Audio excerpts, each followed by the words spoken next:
Mirëmëngjesi dhe mirë se vini në emisionin tuaj të përditshëm Zgjohuni me ne. Data sot shënon 21 shkurt dhe ne si çdo ditë tjetër do të kthehemi pas në histori, art dhe kulturë.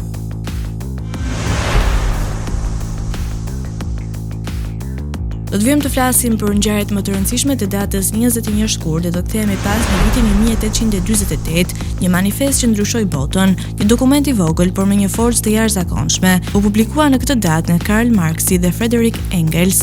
Manifesti i Partisë Komuniste bëri thirrje për revolucion dhe ndryshoi përjetësisht mënyrën se si njerëzit shihnin ekonominë dhe politikën.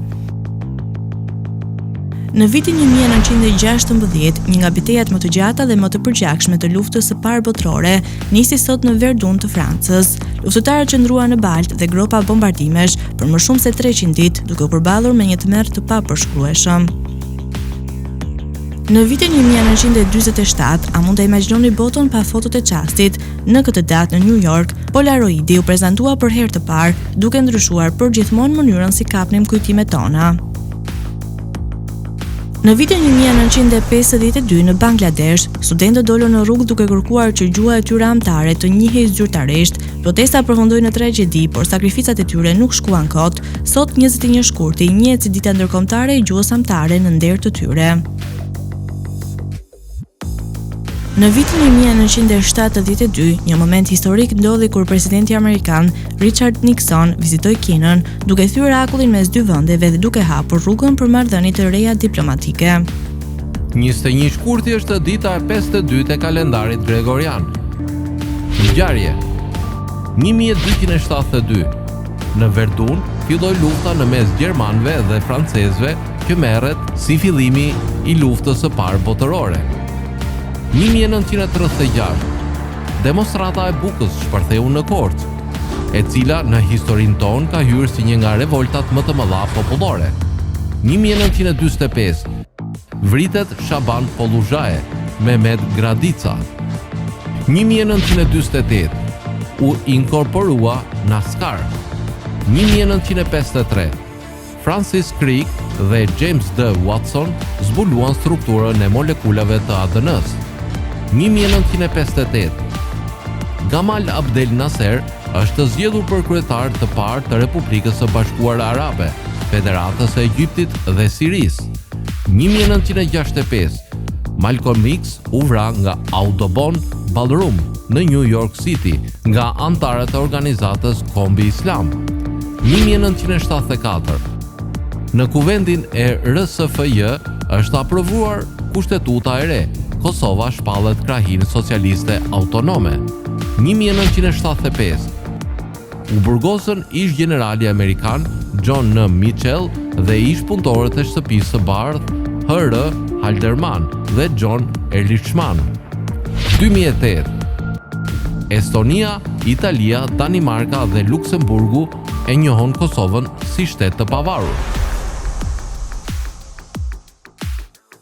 Do të vijmë të flasim për lindjet e shuara të kësaj date dhe në vitin 1728, Peter III i Rusisë lindi sot, por fati nuk ishte në anën e tij, ai sëmtoi për pak kohë përpara se të rrëzohej nga gruaja e tij. Në vitin 1893, një tingull i ri kitares u dëgjua kur lindi Andres Segovia, artisti që revolucionarizoi kitarën klasike dhe ngriti atë në skenat më të mëdha të botës. Në vitin 1903, Anais Nin, një nga shkrimtarët më të veçanta të shekullit 20, lindi sot. Ajo shkroi ditar dhe histori që sfidua normat dhe lan pas një trashëgimi unike. Në vitin 1927, e qeshura që pushtoi Amerikën, humoristja Erma Bombeck erdhi në këtë botë për të sjellë të qeshura me shkrimet e saj plot ironi dhe dashuri për jetën e përditshme.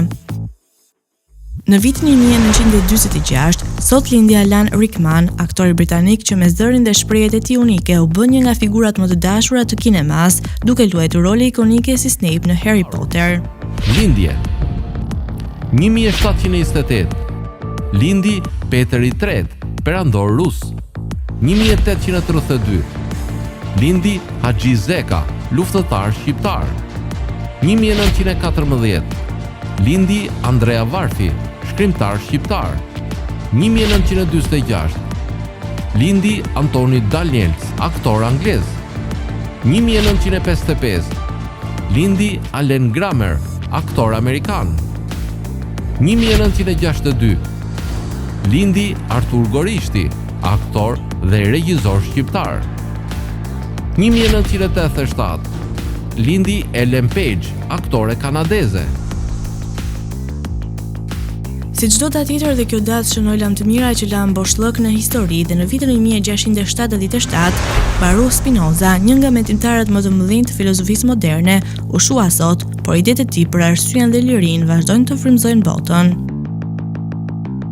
Në vitin 1919, Kurt Eisener, lideri i revolucionit bavarez, u vra në mes të rrugës në një atentat politik që tronditi Gjermaninë. Në vitin 1958, Duncan Edwards, një nga talentet më premtuese të futbollit anglez, humbi jetën pas tragjedisë ajrore të Muniut. Në vitin 1965, Malcolm X, aktivisti të drejtave civile, u vra në një atentat në New York, zëri i tij mbetet ende i fuqishëm në historinë e luftës për barazi racore.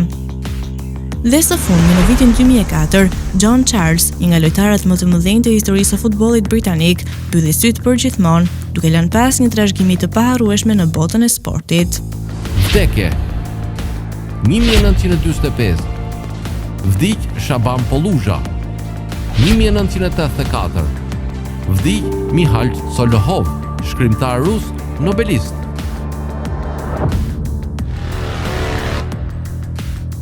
Tani u ftohet të ndiqni rubrikën Ne dhe Shëndeti. Portokallet janë ndër agrumet më të njohura e vlerësuara, jo vetëm për shijen, por edhe për vlerat ushqyese. Përfitimet që marrin nga agrumet janë shumë dhe përfshin shumë aspekte të shëndetit. Vitamina C është ajo që di më shumë për portokallin, por kjo nuk është vlera e saj e vetme.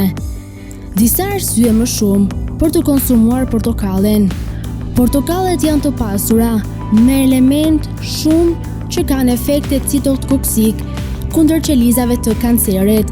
Nga studimet e fundit, besohet se agrumet janë një gjendje për të luftuar tumoret e lokalizuara në mushkëri, lëkur, stomak dhe zor.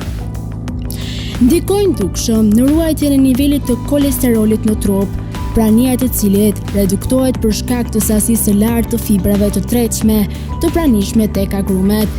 Prania e lartë e vitaminës C tek portokalli lufton radikalet e lira, të cilat konsiderohen përgjegjës për disa sëmundje kronike, ndër të cilat dhe disa forma të kancerit dhe disa çrregullime kardiovaskulare. Pirja e lëngut të portokallit na ndihmon për të mbajtur veshkat dhe për të zvogëluar rrezikun e kurve në to. Përmbrojtja e kaliumit tek portokalli është një alat i mirë për mbrojtjen e zemrës, duke pasur parasysh faktin se në mungesë e mundshme mund të çojë në ndryshimin e ritmit kardiak, të njohur si aritmi. Lëkura e portokallit është e pasur me beta-karoten, e cila na ndihmon për të mbrojtur qelizat nga plakja. Vlerat ushqyese, karbohidrate, fibra dietike, acide organike, ujë, mono dhe disakaride, vitamina A, B1, B2, B5, B6, B9 dhe C, minerale, kalcium, magnez, natrium, kalium, fosfor, klor, sulfur, hekur, zink, jod, bakër, mangan, fluor, kobalt. Sido që të jetë, portokalli ka disa anë negative. Fakti se është vitamina C dhe ka acide, të cilat janë të dobishme për shumicën e njerëzve të shëndetshëm, por për disa të tjerë janë një problem i madh, nga ata që vuajnë nga forma të ndryshme të ulcerave të stomakut. Gjithashtu, disa njerëz janë të prirur ndaj reaksioneve alergjike, pasi agrumet janë ndër ushqimet kryesore që shkaktojnë alergji. Do të vijmë të flasim për John Charles, giganti i butë i futbollit. Në një mëngjes të ftohtë të 27 dhjetorit 1931, në Swansea të Walesit, lindi një djalë që do të bëhej një nga futbollistët më të mëdhenj që ka parë bota. Emri i tij ishte John Charles, një njerëz që do ta linte gjurmë në historinë e futbollit, jo vetëm për talentin e tij të jashtëzakonshëm, por edhe për shpirtin e tij fisnik në fushë. Që i vogël, Charles e dinte se futbolli ishte pasioni i tij. Ai u rri duke luajtur në rrugët e qytetit dhe shpejt ra në sy për aftësitë e tij mbreslënëse. Ishte Ishte i gjatë, i fuqishëm dhe me një talent natyral për të luajtur si mbrojtës i sulmues në të njëjtën lehtësi. Në moshën 17 vjeçare, Leeds United e ofroi në akademinë e tyre dhe shumë shpejt ai u bë një lojtar kyç i ekipit të parë. Ishte e vështirë të kuptohej se ku luante më mirë, në mbrojtje ku ndalonte çdo sulm apo në sulm ku shënonte gola me një lehtësi të pabesueshme. Në vitin 1957, Charles bëri një hap të madh, kaloi në Juventus, një klub i madh italian që kërkonte të dominonte futbollin evropian. Për shumë lojtar britanik, kalimi në Itali ishte i vështirë, kultura e re, loja taktike dhe pritshmëritë e larta shpesh i pengonin të shkëlqenin. Por John Charles ishte ndryshe. Në sezonin e tij të parë, ai shënoi 28 gola dhe ndihmoi Juventusin të fitonte titullin kampion. Me fuqinë e tij fizike, teknikën e shkëlqyer dhe aftësinë për të lexuar lojën, Charles u bë një legjendë në Torino. Por ajo që e bëri të veçantë nuk ishte vetëm talenti i tij, ishte sjellja e tij. Italianët i vunë një nofk që i rrinte për mrekulli, giganti i butë, donse ishte një nga lojtarët më të fuqishëm në fushë, ai kur nuk e përdorte forcën për të lënduar kundërshtarët, ishte i drejtë, fisnik dhe nuk u ndëshkua asnjëherë me karton të kuq. Ishte një shembull i rrallë i një lojtari të madh me një shpirt të pastër. Gjatë kohës së tij në Juventus, ai ndihmoi klubin të fitonte 3 tituj të Serisë A dhe 2 kupa të Italisë. U bë një nga të huajt më të dashur në historinë e futbollit italian dhe deri më sot konsiderohet një nga lojtarët më të mëdhenj që ka veshur fanellën bardhëzi. Për kombëtarin e Walesit, ai ishte një hero. Në Kupën e Botës 1958, ai ndihmoi Walesin të arrinte në çerek finale, një arritje historike që mbetet një nga momentet më të mëdha në historinë e futbollit walesian. John Charles nda nga jeta më 21 shkurt 2004, por historia e tij vazhdon të frymëzojë breza të tërë futbollistësh dhe tifozësh. Ai nuk ishte vetëm një kampion, por një njeri i jashtëzakonshëm që la pas një trashëgimi të paharrueshme. Andrea Varfi lindi në Qeparo të krahinës së Bregut, i biri i Epamindonda Varfit, mësuesi i shkollës së parë të fshatit. Mësimet fillore i kreu në vendlindje, ndërsa të mesmen e ndoqi në shkollën tregtare të Vlorës, ku ishin edhe Petro Marko, Spiro Çomora, Alex Çaçi, Mehmet Qeu e Shefqeft Musaraj. Më 1935 mbaron degën klasike të gjimnazit në Tiranë. Më 1941 kreu studimet e Fakultetit të Shkencave Agrare në Universitetin e Perugias, Itali. Më 1941 kthehet në AD, ku bëhet pjesë e grupit komunist të zjarrit. Shërbeu si agronom në zyrën e bujqësisë së Tiranës dhe në shkollën bujqësore të Kavajës dhe më pas gjatë luftës antifashiste nacional çlirimtare, Varfi u rreshtua në radhët e brigadës 5 sulmuese, së bashku me Dimitër Mandron. Ai u caktua në shërbimin ndihmës të agjitacionit dhe të propagandës në këtë brigadë. Pas çlirimit emërohet drejtori i kulturës dhe propagandës bujqësore në Ministrinë e Bujqësisë, ku drejton dhe revistën Bujku i Ri 1945-1947. Në vitin 1947 burgoset për 2 vjet me Petro Markon, Jusuf Vrionin, Lazar Radin dhe Mitrush Kutelin. Me 24 janar 1948 shkruan një raport për gjuhëtarin Ekrem Çabej, ku tregohet se ishte ndër raportuesit dhe ndjekësit e gjuhëtarit të caktuar nga sigurimi i shtetit me nofkën Dhelpëri. Më pas punoi në shtëpinë botuese Naim Frashëri e më pas në lidhën e shkrimtarëve. Vdiq më 18 shtator 1992 në Tiranë. Krimtaria letrare e Andrea Varfit nis në vitet 30 me bashkosit Nonda Bulka, Alex Çaçi, Dimitër Shuteriqi, Stereo Spase, Migjeni. Poezit dhe proza e shkruar para dhe pas çlirimit u përmblodhen në 2 villime letrare më 1989.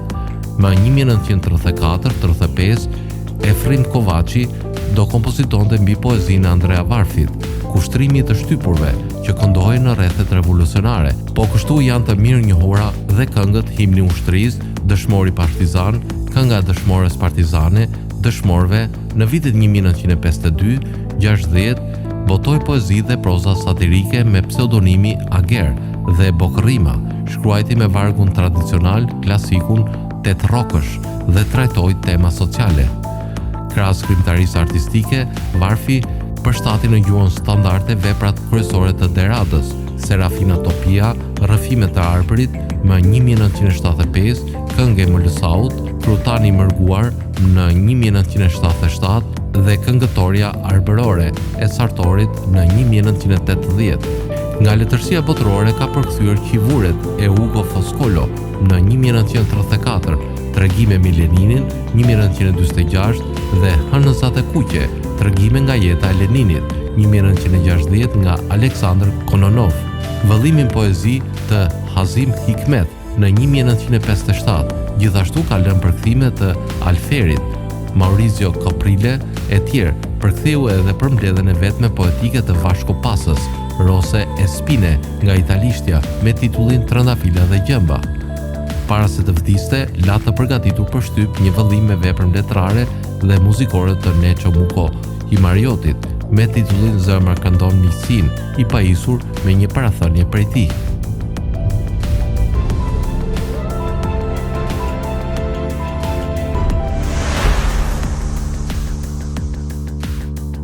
Do të vijmë me rubrikën Kuriozitete dhe sot do të flasim për shkëmbijtë që lundrojnë në Racetrack Playa, në mes të një prej vendeve më të thata dhe më të ashpra në botë, lukina e vdekjes në Kaliforni, ndodhet një fenomen gjeologjik aq i çuditshëm, sa për dekada të tëra njerëzit besonin se ishte vepër e fuqive të mbinatyrshme.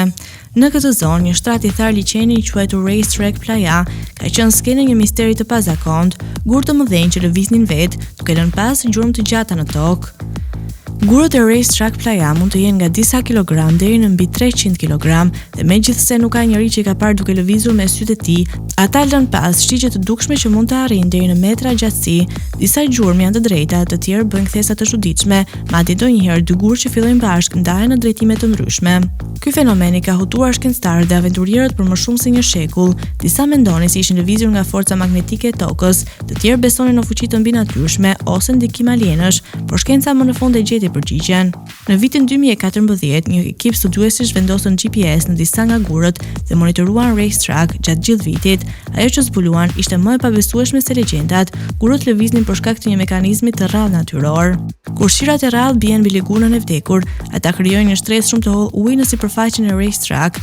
Gjatë natës, temperaturat zbresin aq shumë sa uji ngrin, duke formuar një shtresë të hollë akulli rreth gurëve.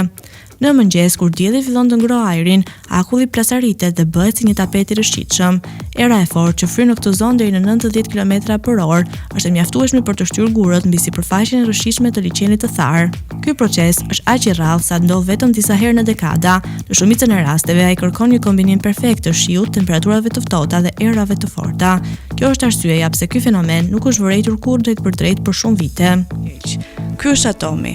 Çfarë është atomi dhe cilat janë pjesët përbërëse të tij dhe sa është forca që e mban atë të lidhur me elementet e tjera. Atomet janë grimca jashtëzakonisht të vogla të cilat kanë bllojqe bazë të ndërtimit të materjes së zakonshme. Atomet mund të bashkohen së bashku për të formuar ato që ne i quajmë molekula, të cilat përbëjnë shumicën e objekteve që na rrethojnë. Elemente të ndryshëm, për shembull oksigjeni, karboni, uraniumi, përbëhen nga lloje të ndryshme atomesh. Një atom është njësia më e vogël e një elementi që do të sillet si një element i plot. Atomet përbëhen nga një bërtham jashtëzakonisht e vogël e ngarkuar pozitivisht e rrethuar nga një re elektronesh të ngarkuara negativisht. Edhe pse zakonisht bërthama është më pak se 1/1000 e madhësisë së atomit, bërthama përmban më shumë se 99.9% të masës së atomit. Por kush është bërthama e atomit? Bërthamat përbëhen nga protone të ngarkuara pozitivisht dhe neutrone elektrike neutrale të mbajtura së bashku nga një forcë që ne i quajmë forcë bërthamore. Kjo forcë është shumë e fortë se forca elektrostatike që lidh elektronet me bërthamën, por diapazioni i saj është kufizuar në distanca të rendit 1/10 në fuqi 15 metra. Numri i protoneve në bërtham quhet numri atomik dhe shënohet me Z. Kjo forcë është shumë e fortë se forca elektrostatike që lidh elektronet me bërthamën, por diapazioni i saj është kufizuar në distanca të rendit 1/10 në fuqi -15 metra. Numri i protoneve në bërtham quhet numri atomik dhe shënohet me Z. Numri atomik përcakton kështu edhe elementin. Numri i neutroneve në bërtham shënohet me N, ndërsa numri i masës A i bërthamës është i barabartë me Z plus N, pra numri i protoneve në bërtham plus numrin atomik. Masa e bërthamës në njësitë e masës atomike zakonisht është paksa e ndryshme nga numri i masës. Atomet e të njëjtit element mund të kenë numër të ndryshëm neutronesh, të cilat quhen izotop të atij elementi. Si për shembull, hidrogjeni ka 3 izotope: hidrogjen 1, hidrogjen 2 dhe hidrogjen 3. Aktualisht janë 118 elemente të njohur, të cilat zakonisht shfaqen në tabelën periodike të elementeve.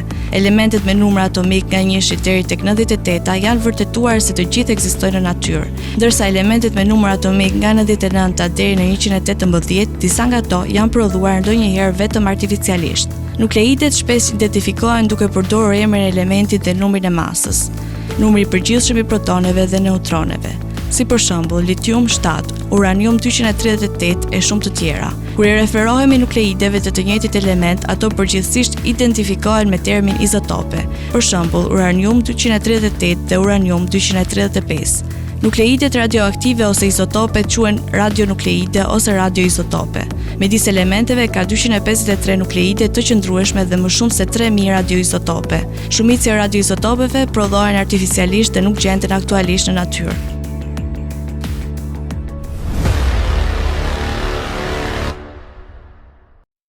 Tani ju të ndiqni parashikimin e motit për territorin shqiptar.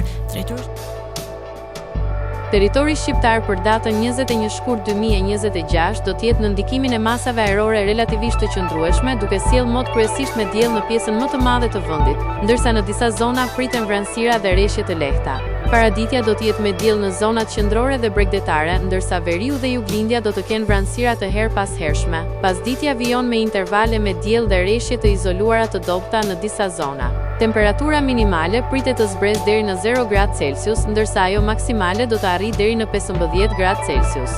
Gjatë ditës priten rreth 5 deri në 7 orë me diell në shumicën e territorit. Era do të fryejë lehtë nga drejtimi verilindor me shpejtësi 2 deri në 4 metra për sekond. Deti do të ketë dallgëzim të ulët rreth 1 deri në 2 ball. Indeksi ultraviolet për Tiranën pritet të jetë i ulët rreth 3. Sipas të dhënave astronomike, lindja e diellit në Tiranë do të jetë rreth orës 6:21 minuta, ndërsa perëndimi rreth orës 17:28 minuta. Temperaturat minimale dhe maksimale për disa qytete kryesore të Shqipërisë do të jenë si më poshtë. Shkodër, 6 deri në 12 gradë Celsius. Kukës, 0 deri në 5 gradë Celsius. Peshkopi, 1 deri në 7 gradë Celsius. Tiranë, 8 deri në 14 gradë Celsius. Durrës, 7 deri në 15 gradë Celsius. Kavaj, 5 deri në 14 gradë Celsius. Elbasan, 7 deri në 13 gradë Celsius. Berat, 7 deri në 14 gradë Celsius. Korç, 0 deri në 7 gradë Celsius. Vlorë, 9 deri në 14 gradë Celsius. Gjirokastër, 5 deri në 12 gradë Celsius. Sarandë, 8 deri në 15 gradë Celsius. Tani ju të ndiqni parashikimin e motit për territorin e Kosovës. Territori i Kosovës për datën 21 shkurt 2026 do të jetë në ndikimin e motit relativisht të qëndrueshëm me vranësira dhe intervale me diell. Paraditja do të jetë e ftohtë me vranësira të pjeshme, ndërsa pasditja sjell intervale me kthjellime. Temperatura minimale pritet të zbresë deri në -1 gradë Celsius, ndërsa ajo maksimale do të arrijë deri në 7 gradë Celsius. Era do të fryejë lehtë nga drejtimi verilindor me shpejtësi 2 deri në 3 metra për sekond. Indeksi ultraviolet për Prishtinën pritet të jetë i ulët rreth 2. Sipas të dhënave astronomike, lindja e diellit në Prishtinë do të jetë rreth orës 6:17 minuta, ndërsa perëndimi rreth orës 17:21 minuta. Temperaturat minimale dhe maksimale për disa qytete kryesore të Kosovës do të jenë si më poshtë. Mitrovica, 1 deri në 4 gradë Celsius. Podujev, -1 deri në 2 gradë Celsius. Kënderaj, 1 deri në 5 gradë Celsius. Pej, 1 deri në 5 gradë Celsius. Prishtinë, -1 deri në 3 gradë Celsius. Gjakov, 2 deri në 7 gradë Celsius. Malishev, 1 deri në 5 gradë Celsius. Gjilan, 0 deri në 3 gradë Celsius. Perizaj, 0 deri në 3 gradë Celsius. Kaçanik, -1 deri në 3 gradë Celsius. Suharek, 2 deri në 6 gradë Celsius. Prizren, 1 deri në 6 gradë Celsius.